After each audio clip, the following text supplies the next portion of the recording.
atawasilisha bajeti ya mwaka 2026 2027 na tumekuwa tukijadili kwa siku zote hizi tangu kuanza kwa wiki hii ni maeneo gani ambayo yamepewa kipaumbele. Sasa mimi nitakuwa hapa baadaye kidogo na mgeni wangu, nitamtambulisha kwako, lakini pia nitakuwa na Gabriel Zakaria. Tutakuwa tunashirikiana kwa ukaribu na watangazaji wetu studio, Anwar Mkama, Safina Yasin na wengine. Ni siku ambayo tumejipanga kweli kweli kukujuza kile ambacho kitaendelea kutoka hapa, na saa 10 waziri wa fedha ndio atawasilisha pendekezo hilo la bajeti kuu ya serikali ya mwaka 2026 2027 ambalo limegusa maeneo tofauti ikiwemo kuimarisha rasilimali watu, kukamilisha miradi ya kimkakati, lakini pia kuwekeza nguvu katika kujenga mazingira mazuri ya uwekezaji. Ikumbukwe hii ni bajeti ya kwanza kabisa ya utekelezaji wa dira ya maendeleo ya taifa ya mwaka 2050, lakini pia ni bajeti ambayo imechora ramani ya miaka mitano kuanza utekelezaji wake. Alkadhalika ni bajeti ambayo ni ya kwanza ya utekelezaji wa ilani ya chama tawala mara baada ya uchaguzi mkuu uliofanyika Oktoba 2025. Kwa hivyo unaweza ukaona namna gani ambavyo imebeba atma ya Watanzania. Jina langu ni Jackson Mwanuzi, na sasa narejesha matangazo haya kwa watangazaji studio. Tutaungana tena hapa kwa ajili ya mahojiano mbalimbali na wageni wetu tutakaowaalika hapa. Kwa ruhusa mwenyekiti. Nataka ni Jackson, tumezoea kuona uwasilisho la bajeti likifanyika kupitia mkoba. Na hata tumeona katika wizara wakiwasilisha waziri akija na mkoba. Lakini pengine katika waziri pekee ambaye kwenda na mkoba, kama nakumbuka alikuwa ni Profesa Mbarawa. Alienda na kishikwambi. Je, katika kudodosa kwako, unajua wewe ni mdodosaji sana. Saa 10 tunataraji kumwona waziri mkuu akiwa na mkoba kama huu, kama mimi ambavyo niliwasilisha leo bajeti ya jambo, au kishikwambi. Umeshadodosa hivyo? Anatoa dondoo. Tumefanikiwa kuzungumza naye wakati anatoa dondoo kuelekea wasilisho hilo. Kwa kweli ni mtu ambaye anaonekana hana mambo mengi, kwa sababu moja kati ya vitu ambavyo amevisema ni kwamba bajeti si namba tu kwenye makaratasi ama kwenye vitabu. Ni dawa mahospitalini, ni vitabu mashuleni, ni miundombinu mizuri, ni mapato na matumizi mazuri. Kwa hivyo ni mtu ambaye anaonekana si mtu wa mambo mengi. Hata uzungumzaji wake ukimwona ni mtu ambaye ametulia sana. Kwa hivyo kwa namna ninavyojaribu kufuatilia na kuona mambo yanavyokwenda, si mtu ambaye naona atakuwa na mambo mengi. Badala yake ni mtu ambaye atakwenda moja kwa moja kueleza ni kitu gani ambacho bajeti imebeba katika hatma ya Watanzania. Anwari, sijui kama nimekujibu vizuri, lakini ndio hivyo, ni mtu ambaye ametulia sana. Umenijibu kifalsafa na kiwana majumui. Anwari, inawezekana akabeba kibegi hicho, lakini ndani yake kuna kishikwambi. Lakini unajua ukibeba begi hivi mara nyingi natarajiwa kwamba ndani kuna makaratasi. Mimi nakwambia atakuwa na kibegi. Na kibegi atakuwa. Atakuwa na kibegi. Atakuwa na begi au kishikwambi? Sasa kibegi, atakuwa na kibegi, ndani yake kuna kishikwambi. Sawa. Kibegi ni lazima. Jackson, basi sawa. Jackson nawe anakuwa na begi au kishikwambi? Mheshimiwa Waziri Mkuu. Na nitaka niongeze tu hapo kidogo kwamba utaratibu wa kubeba vibegi bungeni ni jambo la kawaida. Manake hata kila mbunge akipita hapa unaona kabeba kibegi chake. Kwa si ajabu, lakini sasa tunasubiri na kuona ni kitu gani kitakachokuwa ndani. Huenda akaja nacho. Huyu mwanawadi huyu bana huyu. Mimi naomba nirudishe bajeti yetu. Karibu. Bajeti 10,000 watu nawekea 10,000 mwaka mzima. Jambo yote. Asante sana Jackson Mwanuzi, tutajiunga na wewe hapo baadaye kwa sababu tuna mengi ya kuzungumza, na wewe ndio uko kwenye ardhi ya bunge. Kwa hiyo tunakutegemea kutupa uhalisia kutoka huko Dodoma, lakini kama ulivyosema kwamba utakuwa na Gabriel Zakaria, kwa hiyo baadaye tutaungana na wewe. Nashukuru sana.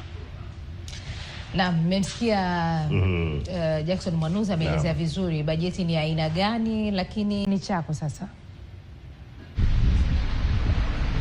Salama Safina, asante sana kwa kunikaribisha tena Jambo Tanzania. Niliwaahidi kwamba nitakuwa na mgeni hapa, lakini nitaungana na mtangazaji mwenzangu, na hiki ndicho ambacho nimekifanya.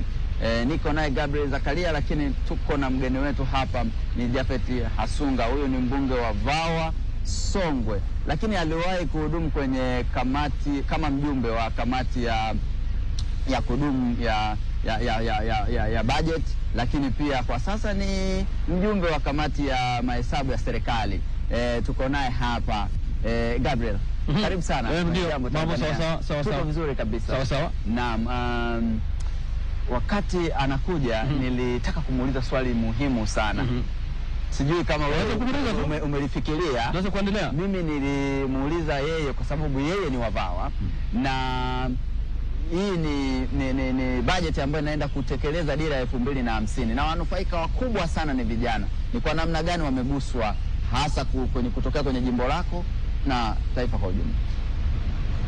Kwenye bajeti hii tu matarajio yetu ni kwamba bajeti inawagusa kwa kiwango kikubwa sana. Kwanza tunaipongeza serikali ya awamu ya 6 kwa kuanzisha wizara mahususi ambayo sasa inapewa bajeti kwenda kuisimamia kwa ajili ya maendeleo ya vijana.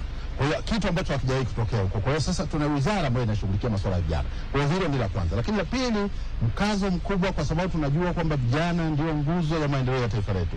Sasa vijana wanaenda kupewa mikopo ya aina mbalimbali. Na mikopo hii inaenda kusimamiwa na hii wizara kuhakikisha vijana wa rika mbalimbali wanapata mikopo, wanaiwekeza katika shughuli mbalimbali za biashara, za kilimo, za uvuvi, za madini na maeneo mengine. Kwa hiyo tuna matarajio yetu ni kwamba vijana sasa watashiriki kikamilifu katika ujenzi wa uchumi wa taifa letu. Na hiki ndio bajeti hii inaenda kutuambia sasa namna vijana wanavyotakiwa kuwa tayari. Lakini la tatu, tunaona kwamba mafunzo mbalimbali yanatolewa kwa ajili ya kuwajengea uwezo vijana.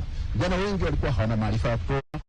Mwaka huu ambao tunasema ni bajeti ya kwanza kwa utekelezaji wa dira ya taifa ya mwaka 2050, ni bajeti ambayo karibu 46% kama sio 47% itategemea sana mapato ya ndani.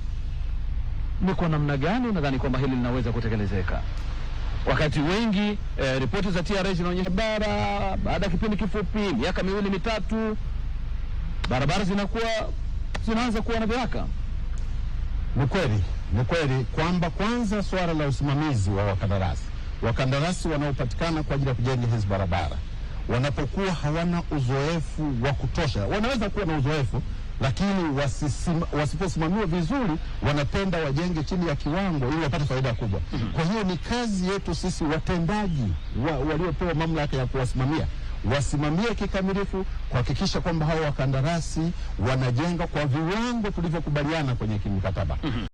Na sisi watumiaji wa barabara siku hizi magari ni mengi sana, wengine wanatumia ovyo kiasi kwamba hizi barabara tusipozitumia kwa uangalifu tunazidisha mizigo, inasababisha barabara ziharibike kwa haraka zaidi.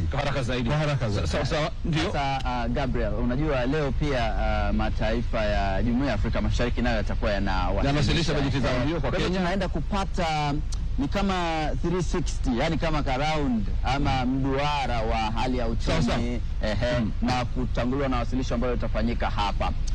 Mimi natamani kusikia kutoka kwa mheshimiwa, tunaangalia maoni yaliyochukuliwa kwa wananchi. Wizara ya Fedha yenyewe imesema kwanza imependekeza pendekezo lake ni trilioni 62.3 ndio bajeti ya mwaka huu, bajeti ya mwaka huu, na inasema imechukua maoni takriban 727 kutoka kwa watu mbalimbali, mengine yanafanywa kazi, mengine Kwanza ushauri wangu katika bajeti hii nitamshauri kwa wasilishi kwa dakika moja kwamba bajeti hii ielekezwe nguvu zaidi kwenye sekta za uzalishaji, kwa sababu ukiwekeza kwenye sekta za uzalishaji kama kilimo, kama mifugo na uvuvi, kama madini, kama kwenye utalii, hivi vitu ndio vinaenda sasa kuleta fedha za kwenda Hasunga, mbunge wa Vawa, tunaposema hii ni bajeti ya mwananchi ambaye mratibu ni serikali na ratibu, lakini mwananchi ndio mwenye bajeti hii, ni kwa namna gani wananchi anamiliki bajeti hii? Tunasema ni bajeti ya mwananchi kwa sababu kwanza tunaenda kukusanya kodi. Kodi hii inatoka kwa wananchi wenyewe. wao ndio walipa kodi, tunakusanya kutoka kwao. Tukishaikusanya, serikali ni wakala wa kuikusanya, wanaikusanya pale. Baada ya kuikusanya, tunaielekeza katika kutekeleza mambo mbalimbali yanayowahusu wananchi. Wanahitaji elimu, tutawekeza kwenye elimu hela nyingi tu, zaidi ya trilioni 2.3. Wanahitaji umeme, wanahitaji miundombinu ya barabara, wanahitaji kwenda kwenye maeneo mbalimbali. Kwa hiyo tutawekeza katika maeneo mbalimbali yanayowahusu wananchi wenyewe, ili waweze sasa kujinasua na kutoka kwenye umaskini ambao ulikuwepo. Huyo umaskini uliokuwepo za bei kadhaa. Kwa nini wanatakiwa kulipa kodi? Hilo ni jambo la kwanza. Lakini la pili, ili tuweze kufikia malengo, lazima tuweke mifumo tofauti ya ukusanyaji wa kodi. Zamani, sasa hivi tunatumia mfumo wa cash system. Sasa hivi tunakokwenda, tuachane na mfumo wa cash system. Na tayari Wizara ya Fedha juzi tuachane kabisa na mfumo wa cash system. Tutumie kama ni kadi, tutumie kama ni electronic, mifumo ya kielektroniki, kama ni M-Pesa, kama ni M-Pesa, Tigo Pesa. Ili ukilipia haina kusema kwamba nikupe risiti au nikupe risiti, kwa sababu utakata chukuli, utakata kule. Maamuzi ndio mimi natamani kuuliza swali tena hapo. Nakumbuka Rais Samia anatoa kwanza, alisema tutakusanya mapato kwa mapato yetu ya ndani, yani kodi zetu ni kwa mapato yetu ya ndani. Na ukisoma wasilisho, pendekezo na dondoo alizozitoa Waziri wa Fedha, unagundua kwamba kwenye namna ambayo watapata mapato, na ukisoma wasilisho, pendekezo na dondoo alizozitoa Waziri wa Fedha, unagundua kwamba kwenye namna ambayo watapata mapato ni njia tofauti, ikiwemo mikopo. Lakini kwenye hizo trilioni 62.3 mikopo inachukua trilioni 1 tu. Kwa hivyo maana yake njia mbalimbali za kukusanya mapato zitatoka kwenye namna tofauti, kama ambavyo umekuwa ukizungumza. Hii mwananchi inamuondoa hofu kiasi gani? Kwa sababu wapo wananchi ambao wanafikiria pengine wanaenda kuumizwa kwenye kodi. Wananchi hawaendi kuumizwa kwenye kodi. Wanachoenda kufanya ni kwamba sasa kila anayestahili kulipa kodi atalipa kodi kwa kutumia mifumo. Ukitumia mifumo, kila mtu atalipa kodi. Sasa hivi asilimia kubwa ya watu hawalipi kodi, hasa ile ambayo tunaita na rejemo nyewe pia wakubwa. Mara nyingi mnatajwa kwamba wengine mnakwepa kodi. Labda wafanyabiashara inawezekana, wale ambao ni wafanyabiashara siwezi kukana. Lakini watu tunatakiwa kulipa kodi. Na kodi ziko za aina mbili. Kuna kodi ile ya direct taxes na kuna ile indirect taxes. Sasa hii direct taxes hii ndio watu wanaikwepa sana kuliko ile indirect taxes. Indirect taxes kwa sababu unanunua sabuni, hujui kama humo ndani kuna nini? Kuna kodi. Sisi sana ni kuhamasisha watu watumie sabuni, watumie mafuta, watu wanunue nguo. Serikali inakusanya. Wanywe kama ni maji, wanywe. Basi mle kuna kodi. Zile hazina shida sana. Shida iko kwenye hii ya kulipa ya moja kwa moja. Direct biashara. Ya income tax. Hiyo ndio yenye shida. Sasa hii lazima tuweke mifumo madhubuti wa kuhakikisha biashara zote sasa zinapofanyika zisitumie mfumo wa fedha taslimu. Walipe kutumia electronic, mifumo ya kielektroniki. Kwa hiyo maana serikali itakuja kata moja kwa moja huko. Kwa hiyo sasa ukwepaji utapungua. Tunaelekea ukingoni au tunataka kurejesha matangazo ili waendelee na nakushukuru sana Mheshimiwa Sunga pamoja na mtangazaji mwenzangu Gabriel Zakaria. Safina Yasin, kwa mujibu wa mamlaka huku ni kiasi pamoja na vipindi vya jua. Kwa hivyo ni jambo la kusubiri na kuona. Macho na masikio ya Tanzania ni kuona kile ambacho kitawasilishwa na Waziri wa Fedha siku ya leo. Na sasa nirejeshe matangazo haya studio, Safina Yasin, Anwar Mkama na wengine kuendelea na Jambo Tanzania. Naam, shukrani sana Jackson Mwanuzi kutoka Dodoma, na amini kwamba tutaendelea kuwa na wewe kwa lolote, basi tutaungana na wewe. Nikushukuru sana. Hali ya hewa nataka nimwambie tu Waziri Mkuu, yeye ni mpenzi wa rangi mbili tu, rangi ya njano na kijani. Na hizi rangi mbili huwa mara nyingi mvua haitokeagi, ni mawingu tu basi. Kwa nataka kusemaje? Endelea tu, tuendelee. Tafsiri yake tuendelee tu. Anataka hewani. Sasa kuhusiana na bajeti, manake leo ni macho na masikio ni kuhusiana na bajeti. Bajeti ya mwaka 2026-27 wanasema ni bajeti ya kihistoria. Bajeti ambayo inaenda